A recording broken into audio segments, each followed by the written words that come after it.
우리는 지금 가장 안전한 시대를 살고 있습니다. 적어도 그렇게 믿어왔습니다.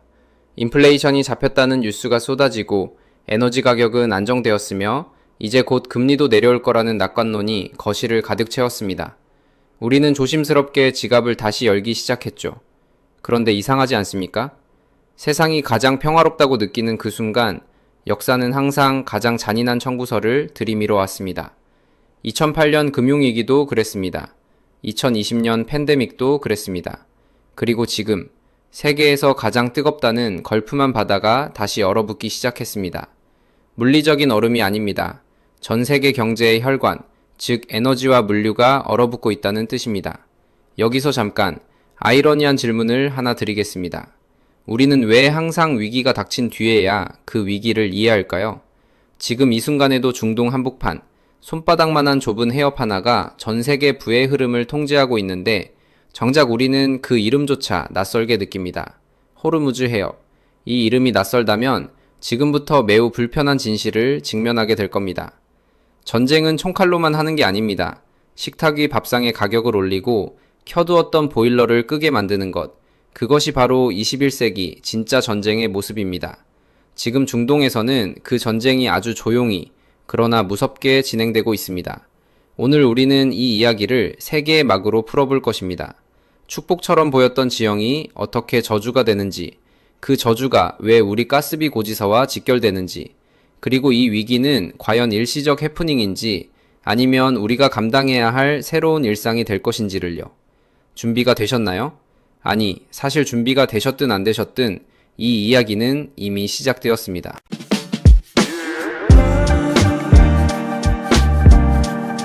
불과 며칠 전까지만 해도 호르무즈 해협은 지구상에서 가장 바쁜 바다였습니다. 하루 평균 100척의 거대 유조선이 줄을 지어 이 좁은 목구멍을 통과했습니다.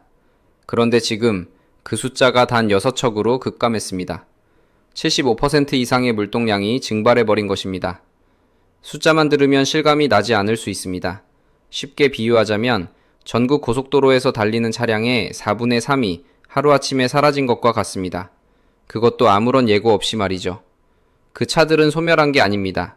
지금 이 순간에도 수천억 달러 가치의 유조선들이 망랑대에 정박한 채 표류하고 있습니다. 움직이지 않고 짐을 내리지도 않은 채 그저 누군가의 명령을 기다리고 있습니다. 이 정적이 무서운 이유는 따로 있습니다. 폭격이나 전쟁 선포가 있었던 것도 아닙니다. 공식적인 봉쇄령이 내려진 것도 아닙니다. 그럼에도 불구하고 전 세계 선박들이 약속이나 한 듯 스스로 멈춰섰습니다. 이것이 무엇을 의미하는지 아십니까? 직접적인 물리적 차단보다 보이지 않는 공포의 차단막이 훨씬 더 강력하게 작동하고 있다는 뜻입니다. 선장들은 합리적인 사람들입니다. 그들이 자발적으로 멈춘 것은 이미 이 바다가 보험 불가구역, 즉 전쟁 위험 지역으로 분류되었기 때문입니다. 화물선 한 척이 공격당하면 그 피해액은 수천억 원에 달합니다. 보험사들이 떠나면 배도 떠납니다. 배가 떠나면 석유가 멈추고 석유가 멈추면 세계 경제의 심장박동이 느려집니다. 바다는 지금 고요합니다. 그러나 이 고요함이야말로 가장 위험한 신호입니다. 그런데 도대체 왜 이 조그만 해협 하나가 전 세계를 이토록 옥죄일 수 있는 걸까요? 그 답은 지도 한 장에 숨어 있습니다. 지도를 한번 펼쳐보시겠습니까? 뭔가 이상한 것이 보이실 겁니다. 전 세계에서 가장 큰 유전 5곳 중 무려 4곳이 약속이나 한 듯 이 좁은 걸프만 연안에 집중되어 있습니다. 사우디아라비아의 가와르, 쿠웨이트의 대형 유전군, 이란의 자그로스, 아랍에미리트의 샤이프까지 지구가 수억 년에 걸쳐 품어온 탄화수소의 정수가 이 손바닥만한 지역에 몰려있는 것입니다. 지질학자들은 이것을 신의 실수라고 부르기도 합니다. 아니, 어쩌면 신의 계획이었을지도 모릅니다. 문제는 이 모든 에너지를 밖으로 내보내려면 반드시 통과해야 하는 좁은 목구멍이 딱 하나 있다는 사실입니다. 바로 폭이 고작 39km에 불과한 호르무즈 해협입니다. 실제로 선박이 안전하게 항행할 수 있는 구간은 그보다도 훨씬 좁은 양방향 각 3km짜리 수로뿐입니다. 전 세계 석유 수출량의 약 20%, LNG 교역량의 17%가 이 수로를 통과합니다. 하루로 환산하면 약 1700만 배럴입니다. 사우디, 이란, 이라크, 쿠웨이트, UAE, 카타르 중동 산유국 거의 전부가 이 하나의 출구에 목줄이 묶여 있는 구조입니다. 여기서 결정적인 아이러니가 등장합니다. 이 해협 바로 옆에 이란이 있습니다. 자국의 수출을 위해서도 이 길이 열려 있어야 마땅한 나라가 동시에 이 길을 언제든 잠글 수 있는 열쇠를 쥔 유일한 나라이기도 합니다. 수십 년간 이어진 중동의 긴장이 왜 쉽게 해소되지 않는지 이 지도 한 장이 모든 것을 설명해 줍니다. 지질학적 축복이 지정학적 저주가 되는 순간 그 피해는 석유를 한 방울도 생산하지 않는 나라들에게도 고스란히 전달됩니다. 그 나라들 중 하나가 바로 우리입니다. 그렇다면 이 위기는 단순히 에너지 문제로 끝날까요? 지금부터 그 오해를 하나씩 무너뜨리려 드리겠습니다. 중동 긴장? 그건 기름값 얘기겠지? 대부분의 사람들이 이렇게 생각합니다. 그런데 그 생각, 절반은 맞고 절반은 틀렸습니다. 아니 어쩌면 그 절반이 훨씬 더 치명적인 쪽일 수 있습니다. 호르무즈 해협이 막히면 전 세계 비료 공급량의 무려 34%가 동시에 끊깁니다. 비료라는 단어가 낯설게 느껴지신다면 이렇게 바꿔 말씀드리겠습니다. 식탁 위의 쌀, 밀가루, 채소, 고기, 그 모든 것의 가격이 동시에 오릅니다. 비료가 없으면 농사가 줄고, 농사가 줄면 식량 공급이 감소하고, 공급이 감소하면 가격은 오릅니다. 이건 경제학이 아니라 물리학입니다. 중동은 전 세계 요소 비료와 암모니아의 최대 공급지입니다. 이 지역 화학 공장들이 멈추면 그 파급 효과는 6개월 후 슈퍼마켓 선반에서 나타납니다. 2021년 요소수 대란을 기억하십니까? 전 세계 화물차가 멈출 뻔했던 그 위기가 이번에는 식량이라는 훨씬 더 근본적인 영역에서 재현될 수 있습니다. 더 무서운 건 여기서 끝이 아니라는 점입니다. 천연가스, 석유화학 원료, 의약품 원자재까지 이 해협을 통과합니다. 병원의 약값이 오르고 플라스틱 포장재 가격이 뛰고 운송비가 폭등하면서 거의 모든 제품 가격에 도미노처럼 영향이 퍼져나갑니다. 그런데 여기서 반드시 해야 할 질문이 있습니다. 인류는 수십 년 동안 이 해협의 중요성을 알면서도 왜 대안을 만들지 못했을까요? 이것은 능력의 부재가 아닙니다. 경제적 이해관계가 얽히고 설킨 정치의 결과입니다. 그리고 그 대가를 지금 우리가 치르려 하고 있습니다. 막혀버렸다면 돌아가면 되지 않을까요? 하지만 그 의외로마저 이미 막혀버렸습니다. 그래도 다른 길이 있잖아요. 맞습니다. 있습니다. 적어도 있었습니다. 사우디아라비아는 수십 년 전부터 이 위기를 대비해 대규모 파이프라인을 건설했습니다. 아브카이크 얀부 파이프라인. 호르무즈를 우회해 홍해로 직접 연결하는 이 라인의 수송 능력은 하루 500만 배럴에 달합니다. 서류상으로는 완벽한 대안입니다. 그런데 이 파이프라인이 도달하는 곳이 어딥니까? 홍해입니다. 그리고 홍해의 남쪽 출구, 바브엘 만데브 해협에서는 지금 이 순간에도 예멘 반군들의 드론과 미사일이 민간 선박을 향해 날아들고 있습니다. 한쪽 문을 피해 들어갔더니 또 다른 문이 잠겨 있는 것입니다. 2024년 이후 이 해협을 통과하는 컨테이너 물동량은 최대 70% 이상 감소했습니다. 세계 2위 해운사가 이 항로를 포기 선언한 게 불과 얼마 전입니다. 그렇다면 남은 건 아프리카 희망봉을 우회하는 것뿐입니다. 이 우회로는 원래 항로보다 무려 3,500km 이상 깁니다. 일수로는 10일에서 14일이 더 걸립니다. 연료비가 늘고 운항시간이 늘고 선원 임금이 늘고 결국 운임이 폭등합니다. 이 모든 비용은 최종적으로 누가 부담합니까? 소비자인 우리입니다. 더 무서운 건 이 우회로조차 모든 선박이 이용할 수 있는 게 아니라는 점입니다. 일부 초대형 유조선은 희망봉 항로 자체가 물리적으로 불가능합니다. 항구 수심이 맞지 않거나 선체 구조상 장거리 항해에 적합하지 않기 때문입니다. 동쪽도 막히고 서쪽도 막히고 남쪽 우회로는 너무 멉니다. 쥐덫에 갇힌 모양새입니다.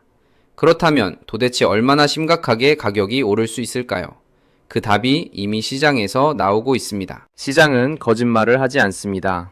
아니, 정확히 말하면 시장은 거짓말을 할 수가 없습니다. 그래서 무서운 것입니다. 최근 불과 며칠 사이 충격적인 소식들이 연달아 터져나왔습니다. 세계 최대 규모의 LNG 터미널이 공격을 받아 가동이 중단되었습니다.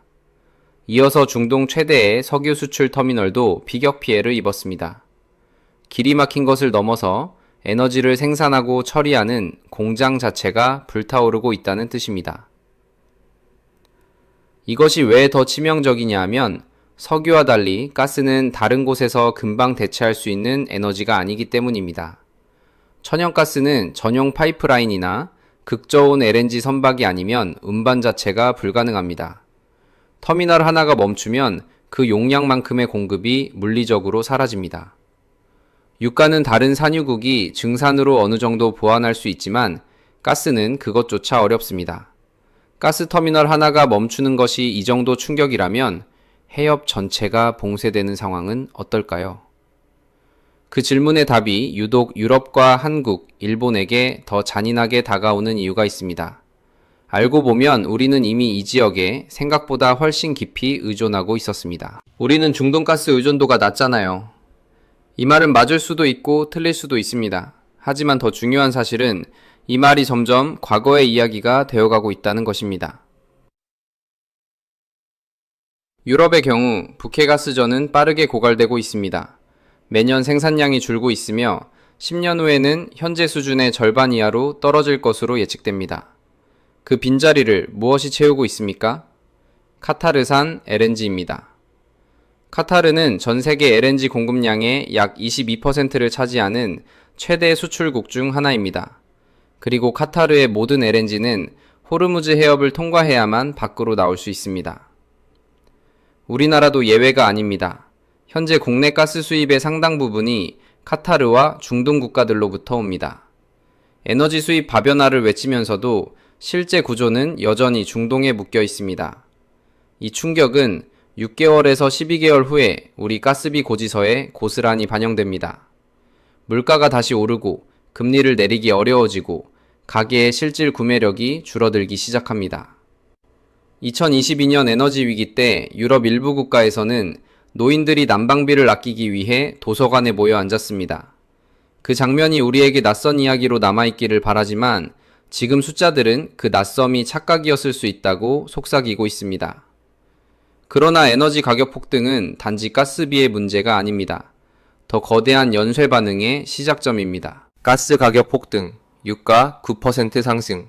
이 숫자들을 처음 들었을 때 우리는 어떤 반응을 보였습니까?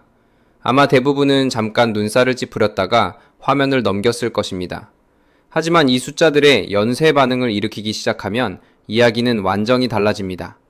에너지 가격이 오르면 제조 원가가 오릅니다. 운송비가 오릅니다. 모든 것을 포장하는 포장재 비용이 오릅니다. 난방비, 전기요금, 공장 가동비가 동시에 오릅니다. 기업들은 이 비용을 흡수할 여력이 없으므로 제품 가격을 올립니다. 소비자는 더 비싼 물건을 사야 합니다. 실질 임금이 줄어드는 효과가 납니다. 소비가 위축됩니다. 경기가 둔화됩니다. 이것이 에너지발 인플레이션 도미노입니다. 이건 우리 생계비에 직격탄을 가할 겁니다. 마트 장 보는 금액이 1.5배가 되고 난방을 켜는 게 사치처럼 느껴질 거고요. 중앙은행들이 기준금리를 역사적인 수준으로 끌어올려서야 겨우 잡았던 그 인플레이션이 지금 다시 출발선에 서 있습니다. 경제는 심리라는 말이 있습니다. 하지만 이번 위기는 심리 이전의 지리의 문제입니다. 좁은 해협 하나, 공격받은 터미널 두 곳이 전 세계 물가를 뒤흔들 수 있는 세상에서 우리는 살고 있습니다. 그리고 이것은 단기 이벤트가 아닌 구조적 취약성의 재발입니다. 호르무즈의 비명은 이제 막 시작되었습니다. 이 위기 속에서 당신의 자산과 생계를 어떻게 지킬 것인가? 그것이 다음에 우리가 반드시 해야 할 이야기입니다. 과연 지금 이 혼돈 속에서 살아남을 자산은 무엇이고 어떤 선택이 현명한 것인지 곰곰이 생각해 보시길 바랍니다. 이 영상이 도움이 되셨다면 구독과 좋아요 부탁드립니다. 댓글로 여러분의 생각도 공유해 주세요. 함께 배우고 성장하는 커뮤니티를 만들어 가겠습니다. 다음 영상에서 뵙겠습니다. 감사합니다.